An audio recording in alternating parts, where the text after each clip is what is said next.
my name is Fred Edwards. I'm a botanist, plant ecologist with the Bureau of Land Management, Nevada State Office. I'm also in my day job here is I'm the BLM Plant Conservation and Restoration Program lead for the Great Basin. So the purpose of this program is to increase the availability of genetically appropriate native seed for restoration. And it's not just for BLM, it's working with all our partners. That's the goal. My role in all of this is to help develop and facilitate the partnerships and resources to make that happen. So with that, I'm going to kind of shift to my presentation. All right. So I want to thank everybody who's watching this symposium. I want to thank you because you recognize the importance of ecosystems and you care about keeping them healthy. We need more people like you. Native seed is how we do that. And native seed collections, which is what I'm going to talk about today, is just the beginning of that process. And I'm going to touch a little bit on that. So I'm hoping with my presentation here to set up some of the presentations that follow, and you're going to get more information. So taking a step back, I've worked in habitat restoration for over 25 years. So I got you beat, Owen, by 10 years. Getting native seed for habitat restoration has been a perennial problem. I mean, it was a problem at the very beginning for me, and I'm sure it was for many other people, and it still is a problem now. You either have to collect the seed yourself, and in some cases increase it, or you have to simply take what you can get off the commercial market. So when I took this job 5 years ago, I thought, hell yeah, this is a chance to help fix this problem. And so the seed collection work that I'm going to talk about today is really the culmination of 5 years worth of effort, working with partners, building relationships, developing the resources to do that. This is not my work. This is the work of a whole lot of collaborators. And so I want to recognize those. This is a kind of a bittersweet moment for me. I've accepted a new position with the BLM National Office, so this is probably the last time I get to talk about native seed. Sorry, gonna get a little emotional. And all the great people that I've worked with over these last 5 years. So with that, I wanna take a minute or two to recognize my co-authors and then a few other people. Jess Kindred, I wanna thank you. Jess is with the Great Basin Institute. She's been organizing, managing, and wrangling our seed collection crews and data for the last 3 years. Thank you, Jess. You've been invaluable. I want to thank Sarah Kulpa. She's been my partner in crime since on day one in all of this. You've been awesome, and without your organizational skills and energy, this would not happen. I want to thank Dirk Netz with the U.S. Forest Service for his unwavering support and willingness to play ball and bring along the Forest Service on this odyssey. I want to thank Russ Wilhelm and Eric Roussel. Russ is with the Nevada Department of Ag, and he's all in with the seed certifications. Eric is no longer with NDF, or I think he's still with NDF, he's just in a different role, but he was essential in organizing and getting inmate crew labor to help do our seed collections for us. I also want to thank, they're not co-authors, but I still want to thank them, Megan Brown from the Nevada Department of Ag. Megan has been instrumental in getting the Nevada Native Seed Partnership off the ground. I want to thank Francis Kilkenny. He's been my co-lead on the he's with the U.S. Forest Service, and he's going to talk later, but he's my co-lead on the Great Basin Native Plant Project. This is a 20-year partnership that with BLM and Forest Service that has resulted in some incredible data and publications. That is the backbone of what you're going to hear today. I want to thank Beth Ledger for her unwavering support and enthusiasm and just saying, yes, we can do this, people. It's been really important. I want to thank Christina Lund with the BLM California State Office. She has always had my back, and I want to thank you for that. And finally, I want to thank Peggy Allwell for her incredible vision, for creating these eco-regional positions, her dedication to plant conservation, habitat restoration, her mentorship and unwavering friendship. Peggy, you are a role model to us all, and none of this would be happening without you working on this for the past 20 years. So thank you, Peggy. This work that I'm going to talk about in the next few slides is as much their work as it is mine. So next slide. Okay. So as Owen talked about, local adaptation matters, right? And if Owen's talk does not convince you, I don't know what will. So where does the seed come from that we're using in the Great Basin? Well, I stole the slide from Beth several years ago. It's mostly grasses, mostly cultivars, mostly from the northern and wetter edges of the Great Basin. And it was selected for agronomic or forage qualities, right? Can you grow it in a field and increase it with lots of poundage? There are some wildland collected shrubs and forbs. These are mostly grasses and mostly like sagebrush, maybe rabbit brush. So there's not a whole lot to choose from. This slide is great in that it shows these stars are where the cultivated varieties that we use in the Great Basin, which is this green area. And there's really only one of them that originated from the Great Basin, toe jam squirreltail, and it came from a cooler and wetter site. So, you know, are these really going to work in the hot and dry environment of the Great Basin? I tell you, no, they're not. And I think people for a long time have said natives don't work, and they're just not recognizing seed source matters. So our goals are to increase the commercial availability of locally adapted native seed and do this based on seed transfer guidance, like Owen referred to, okay? So keep this goal in mind. This is really important. Partnerships that are driving this work, right? We're gonna talk about seed collection because that's the start of all of this. Seed collections, we've been doing it on an interagency basis. It's not always been easy, but it's really been practical, and you'll see the results of that in a few slides. We've got BLM, Fish and Wildlife Service, Forest Service, Nevada Department of Forestry. We have the Great Basin Native Plant Project. We have a whole slew of nonprofit partners working with us and universities as well. There's another partnership. We have BLM with Forest Service and Fish and Wildlife Service on the Great Basin Native Plant Project, and that's developing the seed transfer guidance and some of the work that Francis Kilkenny and Sarah Barget are going to talk about later. We work with the Nevada Department of Ag and Utah Crop Improvement Association, as well as the Oregon State Seed Certifiers.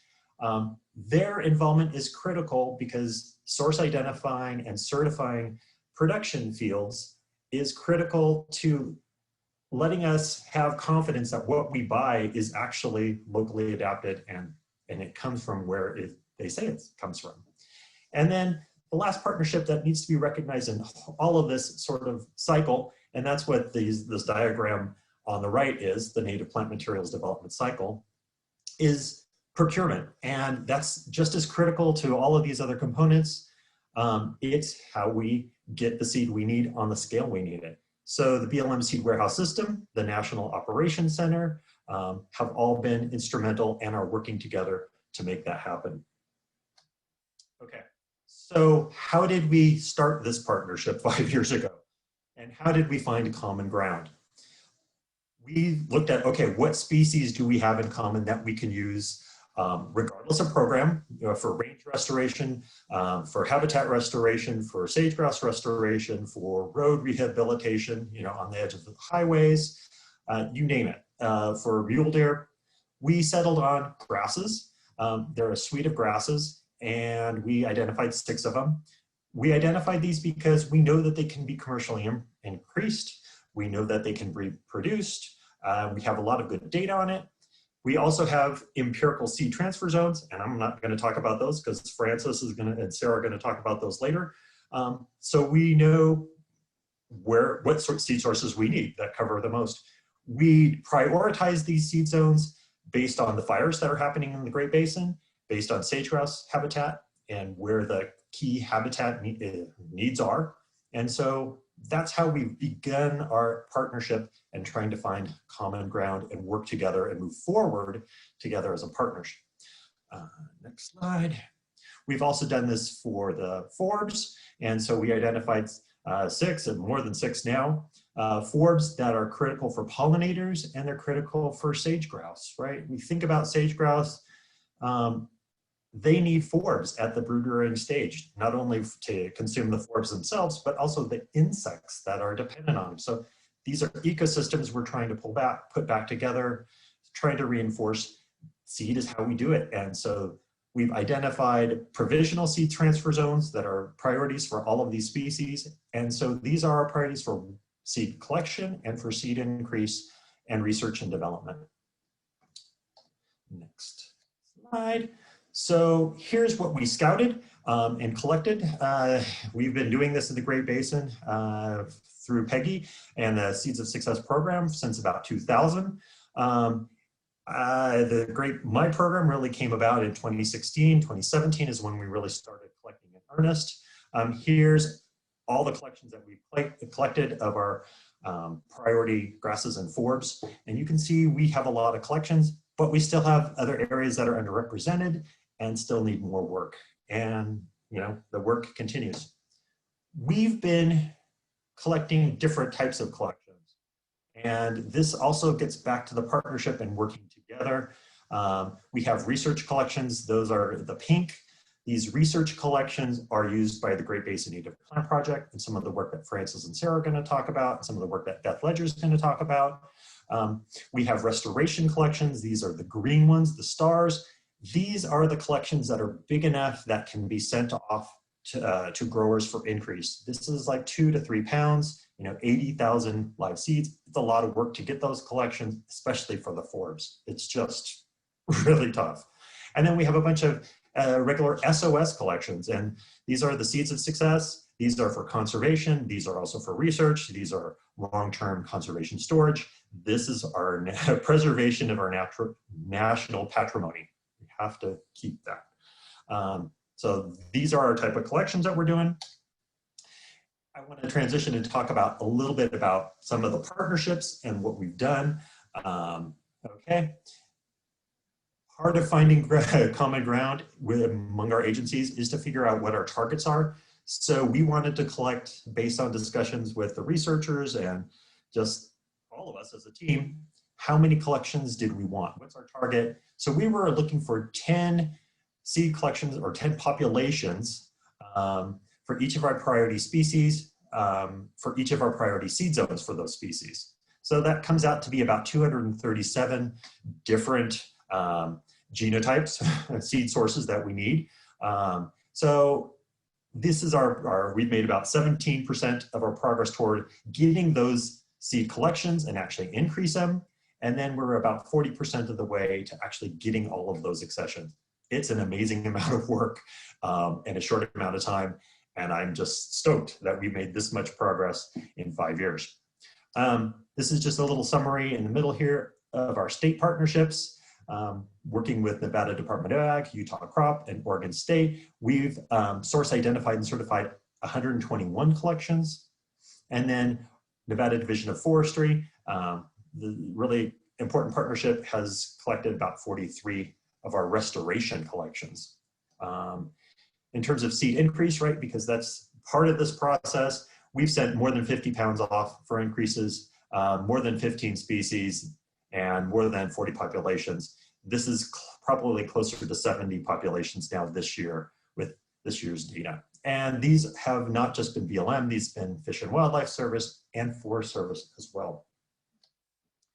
Okay, I want to talk about some of the seed collections and the results that we've had. So our SOS collections, there's been about 166 that we've done in the last 4 or 5 years. And these are the large collections that we send off for seed increase. So typically 1 to 3 pounds of seed. It's getting increasingly difficult to get these large collections. And so this is, like Owen said, the landscape is changing, but there's still parts that need to be saved, and there's still resources out there.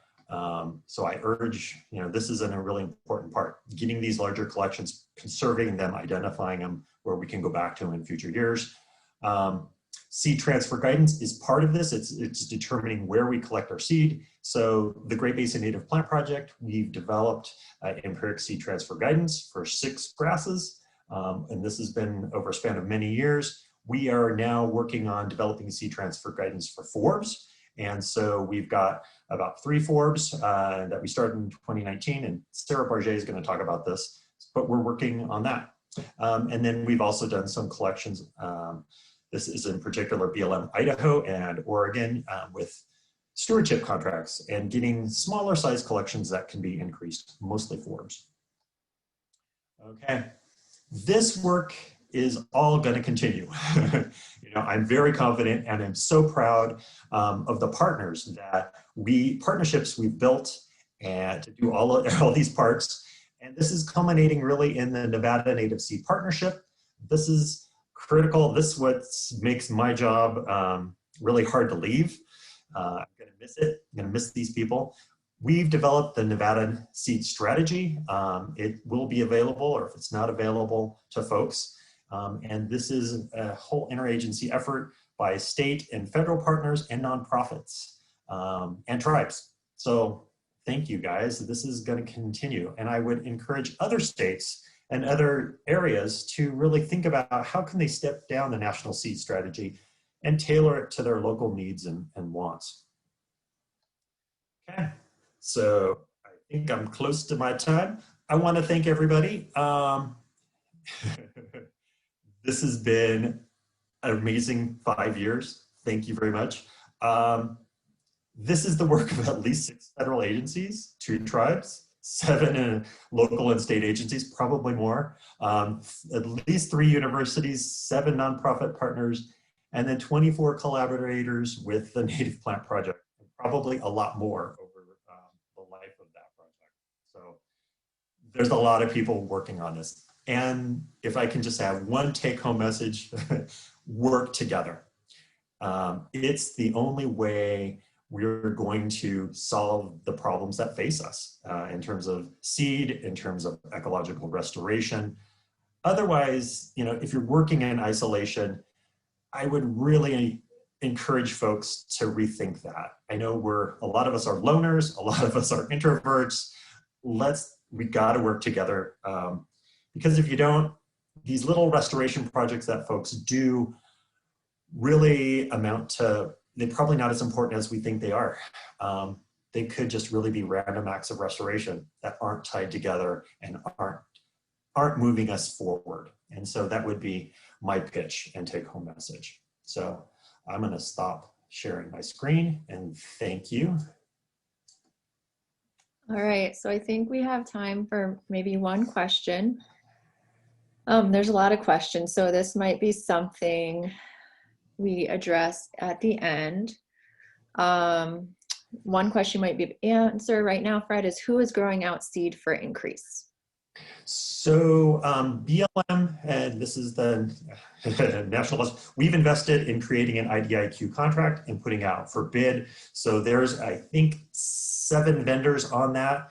And so these restoration collections that we're collecting are going into that.